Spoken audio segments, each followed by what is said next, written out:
just so that we can put to rest this issue of waivers, because it's been going back and forth. Will the former president be okay that if we draft the waiver now, that it be signed today instead of tomorrow? Will you be fine with that, Mr. President? Anong kapalit, sir? Hindi. Sampaling ko siya sa publiko. Hindi. Wala naman. Ngayon na. Wala pong ganunan. Mr. Chairman. I'll give you ano. Sampaling ko sa Mr. Chairman. Session suspended. Session suspended.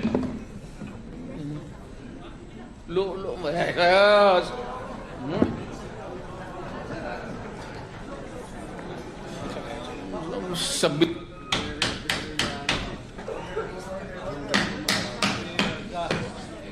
Pero ito po yan.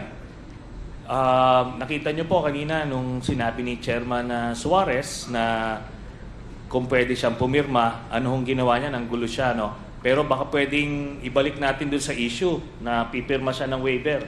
O baka ngayon, nagtutulog-tulugan naman ho. So, pwede po natin papirmahin ng waiver pa rin. Yeah, Senator Trillanes, we'll get to that item later. So I gave you your chance to speak, and I will now recognize Congressman Sindanya. Yes, Congressman Sindanya. Thank you. May I interrupt? Mr. Chairman. Just one moment. I was not sleeping. I was praying I hope for his soul. I hope I was included in your prayers, former President. Magdarasal po ako. Hindi ako nagtutulog. Okay.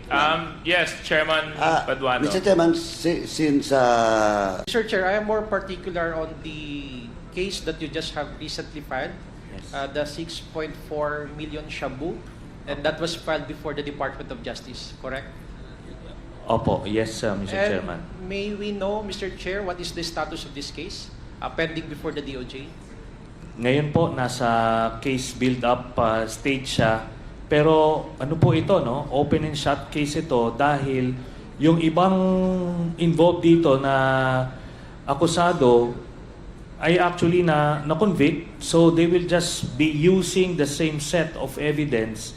Pero this time, it will include ito na mga ibang mga personalities na hindi nasama dun sa unang kaso, Mr. Chairman. And aside from Mr. Chair, may I interrupt? If this is an open and shut case, why is there a build-up until now? Dahil Nagmamakawa ako sa Diyos na i-file na. Dispense with the investigation, file the case in court. darating po tayo dyan, Mr. Chairman. Pero ito po, no, buti nga yung anak niya na drug lord at saka yung ano niya, son-in-law ay... That will be, I take exception to that statement, Mr. Chair. Please, It is not fair. It's my opinion. It's my Statement. opinion. Ikaw nga, pinapapatay mo yung mga suspected. session suspended.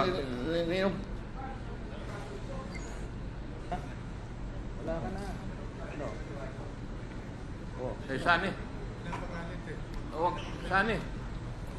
Huwag kang mag-ate rito ng ganyan. You do not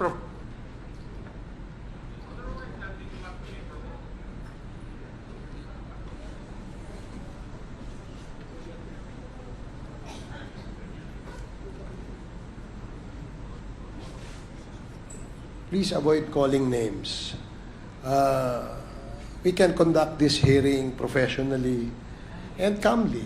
So avoid calling names para hindi po tayo magkaroon ng sakitan. Hearing is resumed. So is it now the understanding of the committee when the former president was asked by Chairman Acop that would the president be willing to sign any waiver? Would that be safe to assume, Mr. Chair, that that would be conditional? Or because I presume when the former president right away answered the question of Congressman Acop, I presume that it was actually in affirmative and it was actually in all candidness, all honesty. I'm The sorry. problem is, what is the purpose of this investigation? Am I under the investigation? Bakit ako mag-produce maghingi kayo ng bank accounts ko? Yes, Mr. Chair, I was just merely requesting... What is my purpose here? No, Mr. Chair, with all due respect, I was just merely confirming. That's why when I asked the former president, confirming and to elaborate further on the question propounded by Chairman Acop, it got my curiosity and I got intrigued because, when the question was straightforward and the answer was also given straightforward. I was just confirming now, Mr. Chair, with the former president. Yes, please. Ayaw ko kayo magduda. So, if not in public, I'll give you a copy. I will show you a copy on condition na it sticks with you. Thank you.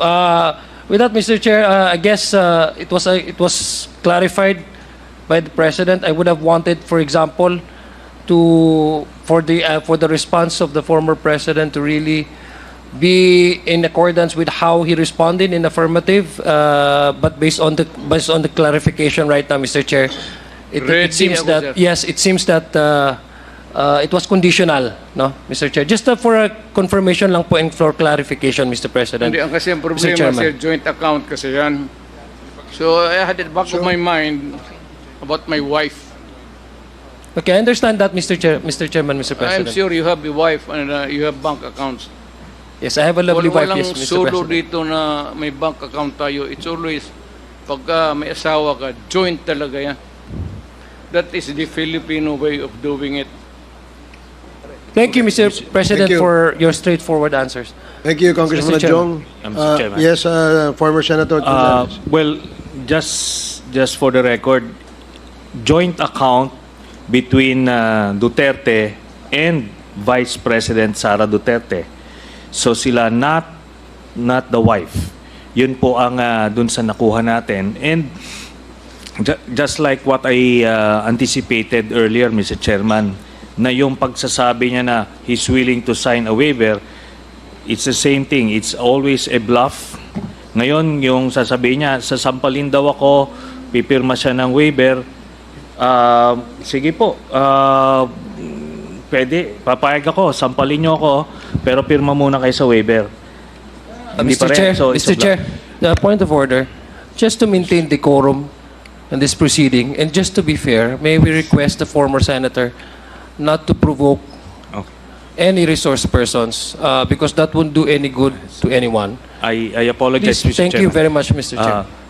Naaral din po ba kung posible na meron ding ibang sources yung pumasok na mga pera na yon maliban sa drug money? Kasi gusto natin ma-verify po talaga if ever nga, halimbawa, matris po na may ibang mga income sources, legitimate man or illegitimate o kung ano man, maliban sa drug money. Naaral din po ba yung ganong possibility? Nung una, yun po ang kinoconsider namin, no? Kaso nga, based dun sa testimonya ni Arturo Las Cañas na sinabmit sa ICC, itong si Sammy Uy at si Michael Yang, sila po yung kumaga mag-partner, ano? Siya yung parang nagpa-front. Tapos tinignan namin yung mga negosyo nito ni Sammy Uy, hindi siya pwedeng mag-yield ng ganong dividendo na 40 to 50 million every 6 months na dinidistribute. Yung pa lang yung nakita natin doon sa paper trail. Tapos doon sa sinabi niya na ilang instances doon mismo sa isang Shabu laboratory, doon sa involvement nito ni Sammy Uy, lumiwanag po sa amin na drug related yung mga pumasok na pera dito kay Mr. Duterte. Kaya nga pinoproteksyonan niya ng todo, nakita nyo, di ba? Ayaw pumirma ng waiver kahit ito na, sasabihin niya, babawiin niya because ando doon lahat ng sikreto. And sabi ko nga, na-validate na po ito ng Anti-Money Laundering Council through the Ombudsman na nakakuha rin ng same set of documents. Then, ultimately, in an impeachment court and the criminal court, lalabas po yan. No? Lalabas po yung mga ganyan kasi may mga exemption sa bank secrecy law yung itong criminal investigations sa korte. Yun po, Mr. Chairman. Thank you, Mr. Chair. I respond. Mr. Chair, I have Alam mo, other it's questions. taking eternity Gusto ko for, munang i-address Sandali lang. dire-diretso kay 1 minute Senator suspension. Llanes. Tamaan eh.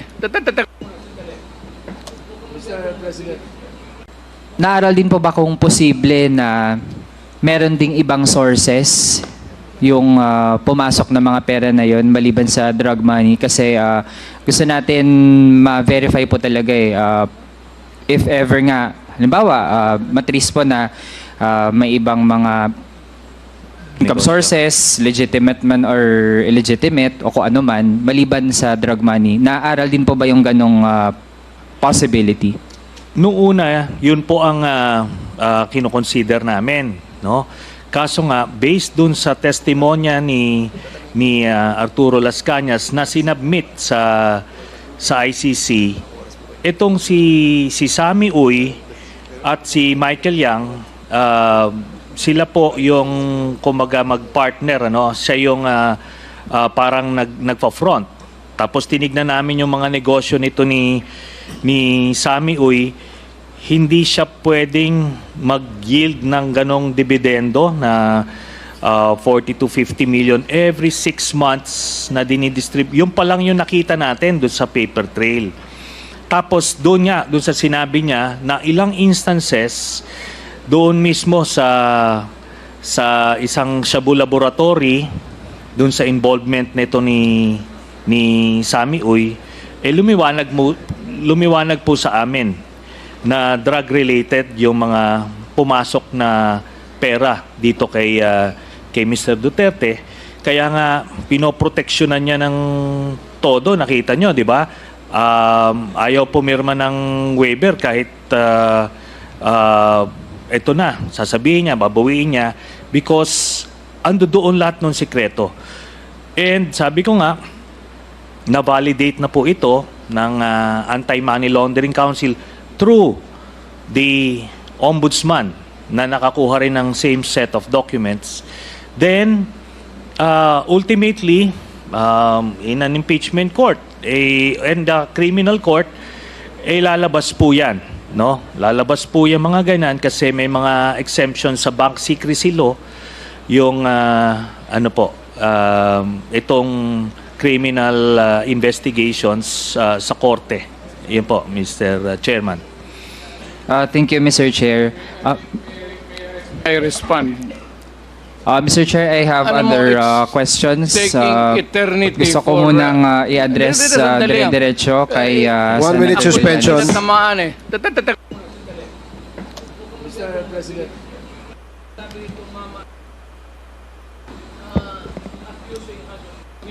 You're suspended.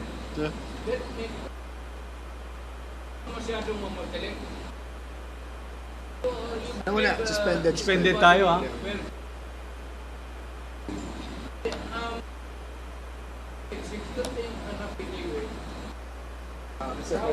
Mr. President, suspended po. Suspended po tayo for the meantime, Mr. Chair.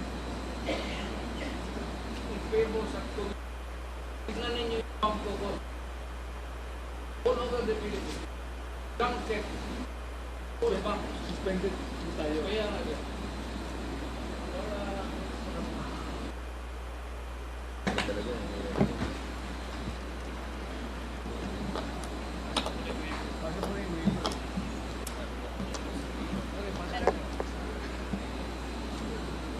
Sige, okay na. Pagbibigyan ko.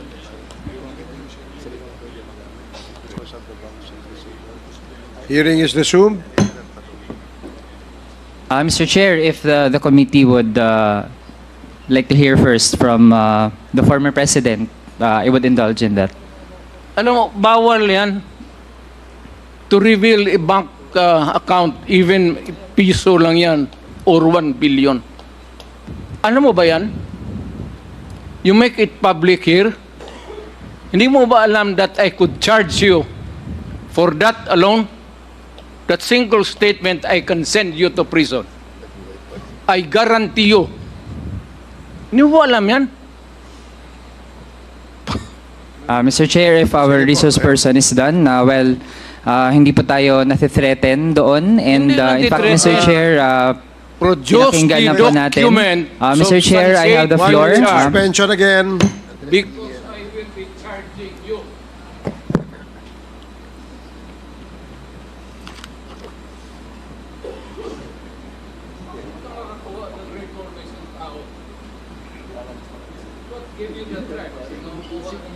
Ikaw pa?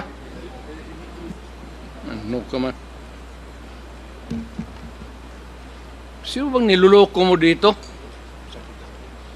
You go home and plant whatever you want to plant. Ayaw kong sabihin.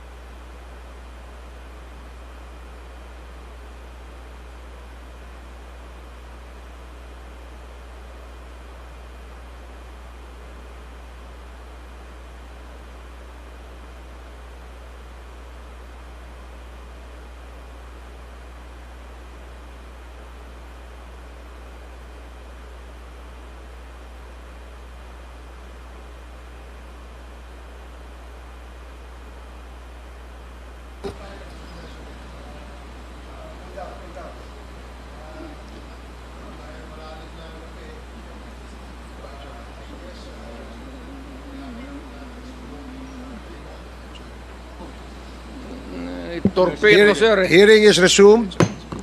Gaya po ng Mr. Chair, nasabi ko Mr. kanina. Chair. Mr. President, sandali po. Sandali Mr. lang Chair, po. ako po muna. Congressman Abante, sandali lang po. I can sense that... Let the chairman have the floor first. go ahead, go ahead. Ano, nakalimutan ko tuloy. I was about to say, Your Honors, na malalim na nga yung gabi at I think Yes. pagod na rin ang ating resource person. Palalimin pa natin, sir, para mas malalim ang baon ko itong... Siguro, Sir, manifest muna ako maikli before I Tapos proceed. na nga pagtatanong ni Congressman Manuel, itutuloy natin itong ating hearing sa susunod na scheduled hearing natin, which is on November 21st. So, Malayo masyado yun, sir. Bukas siguro. Mr. Chair. I cannot wait. I really cannot wait. Ay, kumakatin na yung paa ko pati kamay ko. I cannot wait. Mr. President, gusto po namin kayo makapagpahinga. Ayoko rin, sir. Total, sabay naman tayo. Kung babagsak ka dyan, babagsak rin ako. Medyo Gusto matagal pa ko- po tayo bumagsak dito, Mr. President. At So, saka- anyway, Maaga pa, sir. ito ang ano natin, siguro, unless there is a motion from any of my colleagues here and my co-chairs, Mr. if Chair. you want to continue. I object. Can I speak? Okay, Congressman Abante, you're recognized. Ako po yung nakikiusap sa ating presidente. Ayos, sir. Pag ikaw ang nakikiusap, surrender. Pag nire-respeto ko yung tao, sir. Mapahinga na po kayo, please. Sir, pag sinabi mo, Kasi sense ko po, nagmumura na kayo, kaya I kailangan magpahinga na kayo. respect you, I will follow what you say. Salamat po. Pag Thank you very wala much. akong respeto sa iyo, sampalin kita, gago ka. Pakisabi Okay. niyo po na i-delete. Kayo na lang magsabing i-delete. Sige po, I-delete na lang ninyo lahat yung sinabi ko maliwanag po para na... wala nang masabi ang tao. Lahat na total, baka sabihin ninyo, palusot lang. Let the investigators find out. Or, I will give you a blanket authority, sir. Mr. Chairman, I move to suspend this hearing to the... Open my See, bank account. Mr. Chair, Yes, sir. Let us wrap up first. Yeah, Mr. Chair, to wrap up lang, Mr. Sige, Chair. pagkatapos po nito ay tayo po'y mag-suspend. So, yes, please. Yes, make Mr. Chair, make actually- it very short. Yes, actually, Mr. Chair, marami pa akong mga tanong. Tapos sabi nga rin naman po kanina, pwedeng hanggang 2 a.m., 5 a.m. tayo. Bakit ba yung kamay mo Actually, Mr. nagsasayaw? Chair, ako, kaya din naman natin yan, lalo na nung mga budget hearing, araw-araw ganun yung mode natin. Kaso lang, Mr. Chair, based sa sitwasyon po ng ating resource person, kahit na actually ay bibigyan ko rin naman siya ng panahon para makapagsalita. Gusto ko lang na ma-establish muna yung mga punto natin through our questions sa ibang mga resource person kasi po hindi lang naman po ang dating Pangulo ang ating resource person pero parang siya po yung kasi kamay yung mo. nagmamadali, Mr. Chair, at tingin po natin hindi na conducive to the point na tinithreaten po tayo, pananampal, pagmumura. Kaya tingin natin, Mr. Chair, kung ganito ang magiging conduct ng resource person natin, Tumahimik ka na, mainam kumain nga, ka na. Mr. Chair, din muna talaga at hindi po natin tinatanggap yung bluff niya na kaya niya magstay hanggang umaga. So I'm actually willing, Mr. Chair, if the committee would want, I can pause with my questions and I'll let the committee decide, Mr. Chair. We continue. Huwag ka namang madali. Nandito ka na lang. Meron na pong Mr. narap Chairman, up na po at meron na pong meron tayong pending motion. So, pending motion na ito pong hearing na ito, itong pandinig na ito ay temporarily ay isususpindi natin, no? At ipagpapatuloy natin to sa November 21st. Motion, sir. Congressman Dan Fernandez. yes, sir. I Mr. move President. to suspend this hearing. Second. Okay, there is a motion to suspend this hearing and duly seconded, and hearing no objection, the motion is approved. Susunod na kung gagawin nyo. Decision nyo sa bank waiver. Pipirma po ba kayo ng bank waiver? Lahat. Hindi lang ako. What do you mean lahat? Lahat. As in lahat. Sino po? Sino-sino po? Lahat na gusto ko ituro dyan. Kami yung nag-uupo ng harap ko. Bakit ako lang? Pasok mo pa, pati. Pasok. Hindi, sa itaas, sa itaas. Taas. Oh my gosh. Bakit ako lang? You know, trying to sa Bisaya at Tawag. Pero ang tawag niya na tawag. Then bayanin.